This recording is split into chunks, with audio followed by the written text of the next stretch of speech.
Some R&B songs don't just remind you of the past, they stop you right where you are. One chord, one bass line, one breath in the dark, and suddenly the whole moment shifts. Tonight, we're diving into the tracks that do that every single time. The songs born from mistakes, from frustration, from chance, yet somehow ended up shaping the way we feel music. Don't blame it on the moonlight. I don't blame it on the good times. They weren't always the biggest hits, but they were the ones that stayed with you, the ones your memory kept, even when the charts didn't. I don't blame it on the good times.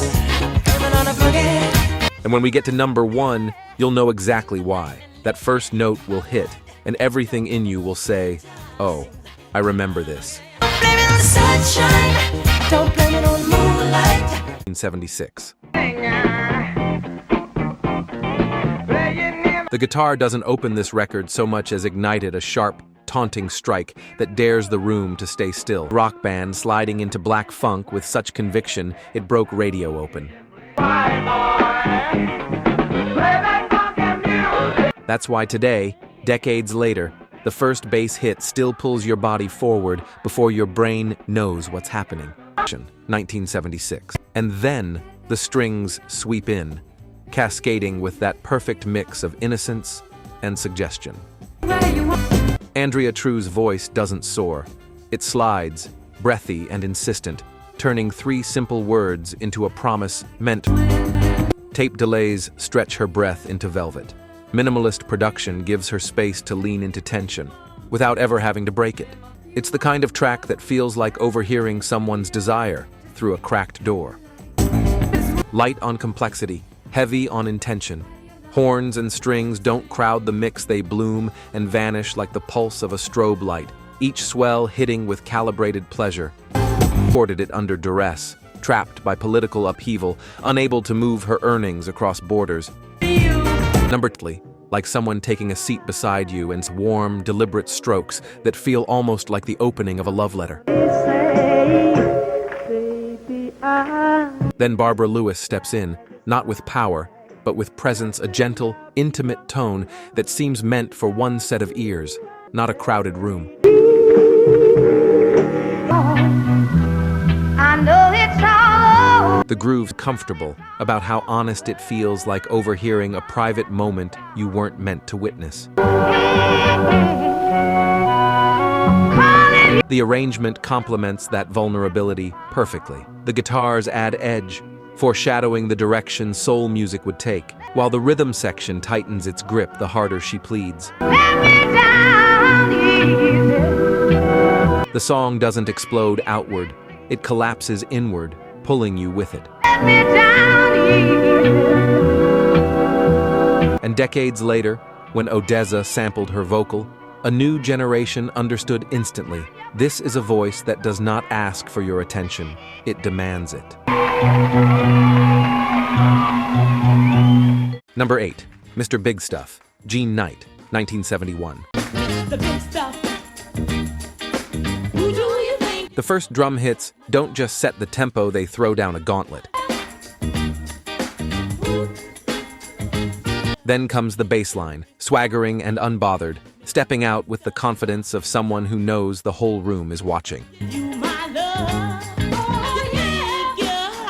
Gene Knight doesn't ease into the spotlight. She saunters in with a smile that's half amusement, half warning. Every syllable carries the weight of a woman who has absolutely had enough. Ain't No Mountain High Enough, Diana Ross, 1970. Depend and never worry.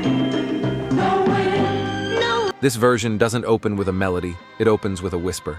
Diana Ross speaks softly, intimately, like she's confessing something meant only for the listener. The orchestration simmers beneath her voice.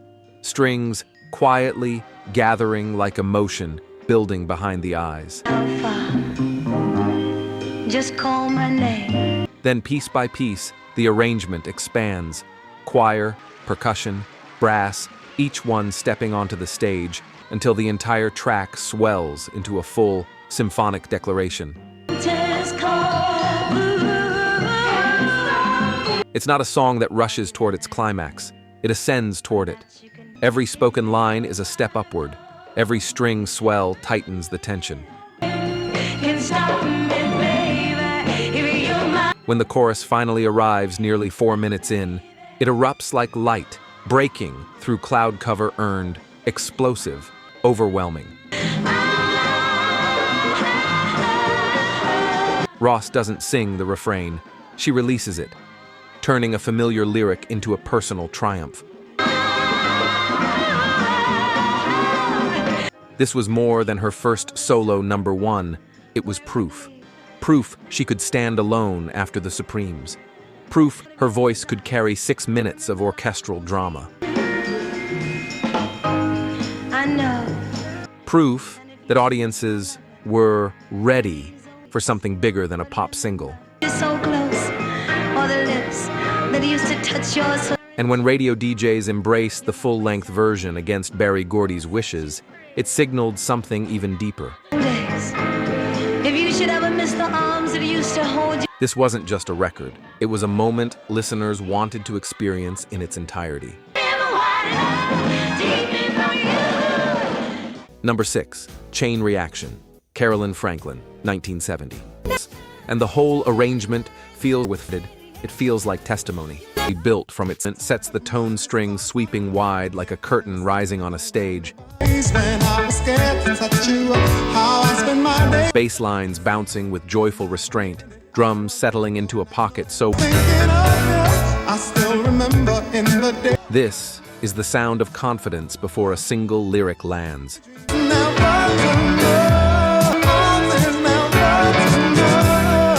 Vandross knows exactly how much air to leave around his voice, how much flourish the moment can handle without losing clarity.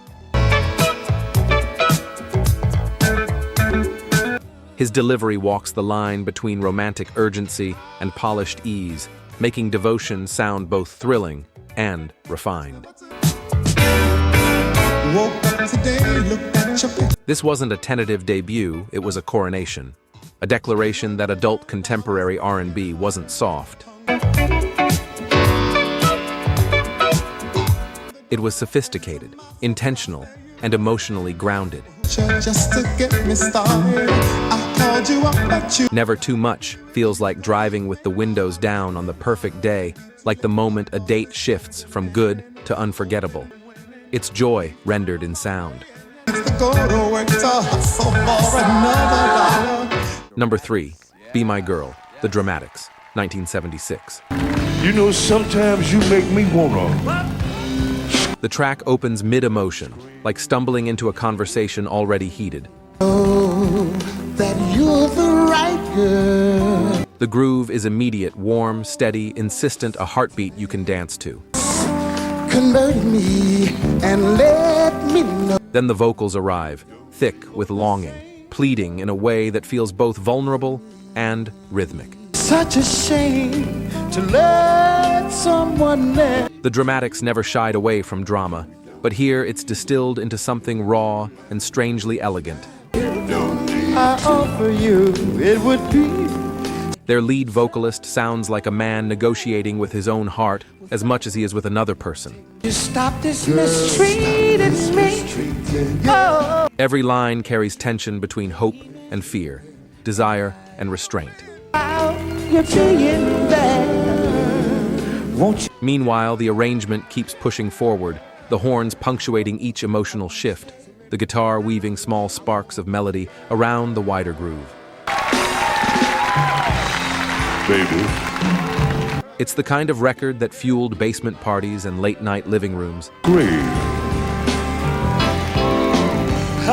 Number 2, Natural High, Bloodstone, 1973. Some songs don't just set a mood, they become one. Natural High opens with bass that flows like warm honey, slow and golden, spreading across the track until the strings drift overhead like thin summer clouds. Take me. It's the sound of time stretching, of a moment deciding to linger just a little longer. When the harmonies enter, everything softens. Bloodstone doesn't belt or strain, they ease into each line, as if the song is breathing through them. There's no urgency, no need to impress. Just balance, just warmth.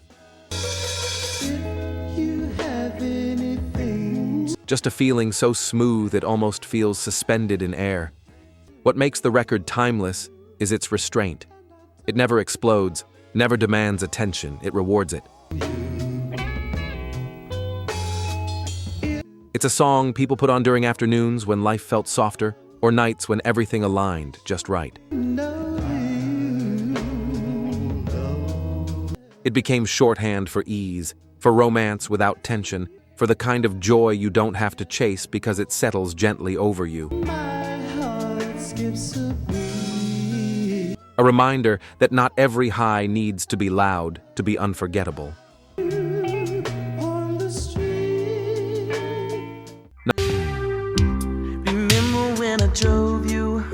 The synths arrive first cool, shimmering, almost metallic, creating a horizon of sound that feels both futuristic and intimate. All your friends think I'm just too young for you. Then the bass rolls in, thick and slow, grounding everything in a sensual pulse.